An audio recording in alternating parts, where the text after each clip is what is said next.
বাজি একটু দিলটা নরম করে দেন বাগান। দেখেন বাগান একটা ফোঁটা চোখের পানি ফালাতে পারেন কিনা।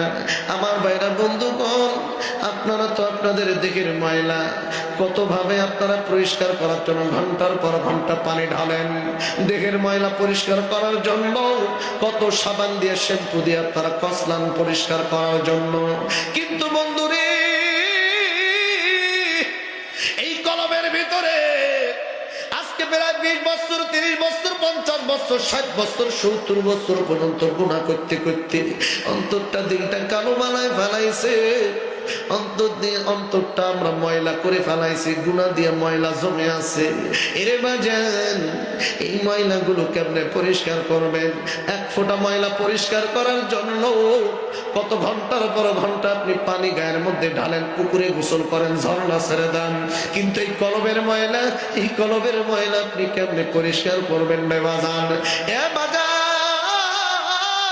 ইমাম গাজালি রহমাতুল্লাহি আলাইহি উনি ওনার কিতাবের মধ্যে লেখে, ও দুনিয়ার নবীর উম্মতেরা শোনো শোনো, কলবের ময়লা যদি পরিষ্কার করতে চাও, দেখো তোমাদের চোখ দিয়ে একটা ফোঁটা পানি ফালাতে পারো কিনা।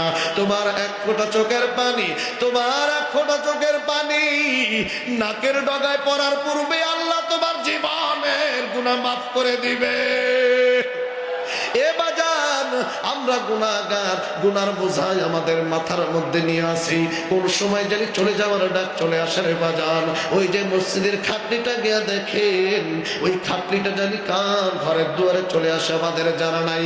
কার ঘরের দুয়ারে আসার সিরিয়াল হয়েছে আমরা কেউ কিন্তু জানি নাই। হতে পারে আমার আপনার ঘরের দুয়ারে মসজিদের খাটলিটা চলে আসতে পারে।